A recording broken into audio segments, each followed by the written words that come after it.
Bener-bener ditarik stingnya.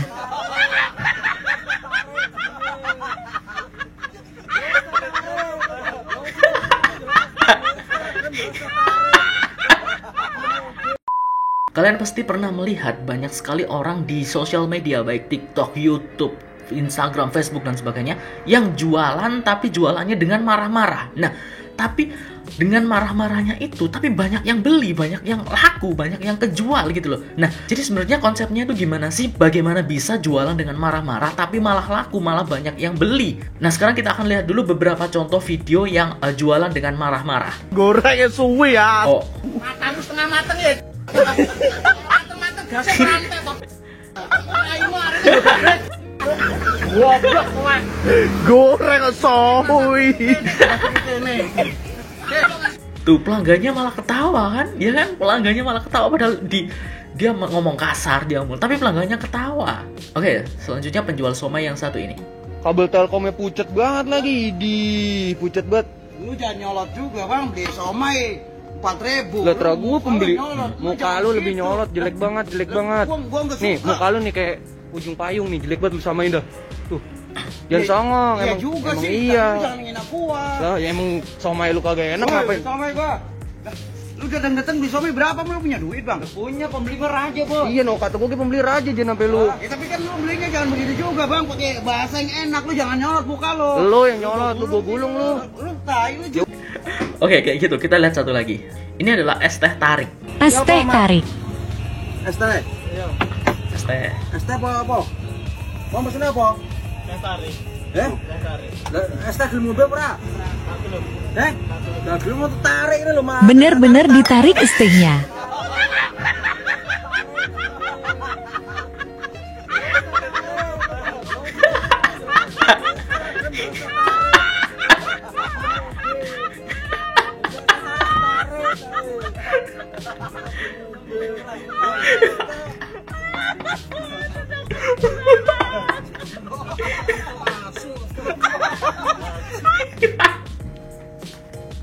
Oke, itu tadi ya beberapa contohnya ya. Dan ada beberapa contoh kayak misalnya Karen's Diner kayak gitu. Itu kan pelayanannya sambil marah-marah. Nah, ada banyak sekali penjual yang menjual dengan cara marah-marah, tapi ada yang beli. Kenapa bisa seperti itu? Kan biasanya kalau misalnya kita katakanlah kerja nih sebagai marketing di perusahaan, katakanlah sebagai marketing dalam mempromosikan produk kita harus sopan, kita harus, biasanya kan gitu kan. Kalau kita biasanya ngelamar kerja di perusahaan kan, sebagai marketing kan dibilang kalau ke pelanggan harus sopan, itu kan harus dengan baik-baik, harus menyapa pelanggan, bahasanya juga harus bagus.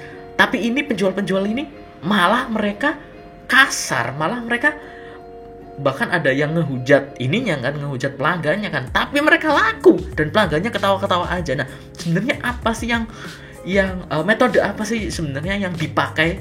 Kenapa bisa seperti itu? Salah satu hal yang paling penting dalam jualan adalah gimana caranya kita dekat dengan target market, sehingga kita jualan apapun itu target market akan ada sedikit ketertarikan. Karena gini, semakin orang tertarik dengan kita, misalkan dengan tingkah laku kita, dengan apapun yang kita sajikan, apapun yang kita berikan ke mereka, kalau mereka senang, ya otomatis mereka akan ada ketertarikan ke kita. Nah, kita mau jual apapun, biasanya orang akan lebih mudah percaya, lebih mudah membeli dari kita dibandingkan dengan orang lain.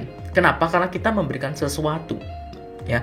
Tapi ini nggak semua target market bisa. Ada orang yang nggak bisa. Misalnya, kok aku malah risih ya kalau misalnya datang ke toko atau datang ke penjual kok dimarah-marahin.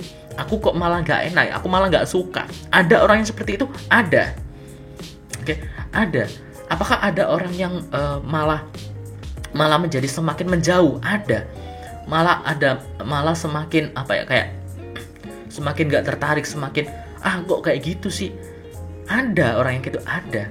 Cuman masalahnya memang itu adalah sebuah keunikan tersendiri, sehingga ibaratnya itu kayak sesuatu yang berbeda dibandingkan dengan yang lainnya. Ibaratnya mendobrak sesuatu yang berbeda sehingga menarik perhatian banyak orang.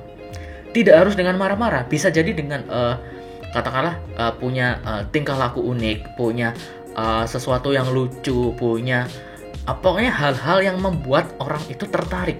Mau dengan marah-marah, mau dengan ini. Tapi itu harus disesuaikan dengan target market ya. Karena nggak semua target market seperti itu. Jadi jangan misalnya kalian, oh ini ada banyak sekali yang bikin marah-marah kok laku. Terus kalian ikutan bikin. Aku ikutan bikin konten atau apa yang marah-marah. Aku di tokoku katakanlah aku punya, misalnya kalian punya toko, kalian punya toko terus atau kalian punya jualan apa kayak gitu, udah kalian coba marah-marah aja, kalian suruh karyawan kalian atau kalian sendiri misalnya jualannya udah jualan dengan marah-marah aja. Nggak bisa kayak gitu, nggak bisa diterapkan kayak gitu. Kalau mungkin kalian pernah belajar USP atau Unique Selling Point atau belajar UVP, Unique Value Proposition di startup, atau kalau di bisnis pada umumnya mungkin USP ya, Unique Selling Point itu hal paling penting. Uniqueness apa yang bisa kalian jual itu bisa dari sisi produk, ya kan? Produknya berbeda, produknya unik kan, intinya produknya berbeda, produknya nggak harus berbeda, itu nggak harus lebih baik ya, enggak. Makanya kalau yang marah-marah itu kan apakah lebih baik marah-marah? Enggak kan? Tapi itu berbeda. Nah itu poinnya, itu bukan yang terbaik tapi yang berbeda. Misalnya produk kalian ini apa katakanlah yang berbeda, yang nggak ada di pasaran, tapi perbedaan ini tentunya harus kalian validasi di product market fit ya. Jadi meskipun kalian berbeda, jangan perbedaannya itu nggak ada yang suka. Misalnya perbedaan kalian itu jauh ya, out of the box, pokoknya jauh banget. Dan karena perbedaan itu banyak orang yang nggak suka, akhirnya yang nggak akan berhasil. Malah justru kalian ditinggalkan oleh customer kalian. Sama halnya dengan marah-marah ini. Misalnya katakanlah marah-marah ini adalah, misalnya jualan dengan marah-marah ini katakanlah semuanya pada baper katakanlah. Pada baper, banyak yang baper katakanlah dengan marah-marah ini. Ya menghilang customernya ya kan. Jadi uniqueness itu penting, USP itu penting, tapi harus fit dengan market. Jadi ada yang namanya product market fit kalau di bisnis. Ya, jadi nggak bisa langsung wah aku harus berbeda gitu, nggak kayak gitu. Oke teman-teman, itu saja yang bisa aku sampaikan. Semoga membantu dan semoga kalian bisa menemukan uniqueness di produk kalian atau di apapun yang kalian jual, baik caranya, service dan sebagainya, dan itu bisa mendatangkan penjualan dan keuntungan bagi kalian tentunya. Jangan lupa untuk klik tombol like dan subscribe channel ini dan nyalakan notifikasinya, dan sampai jumpa di video selanjutnya. Dadah.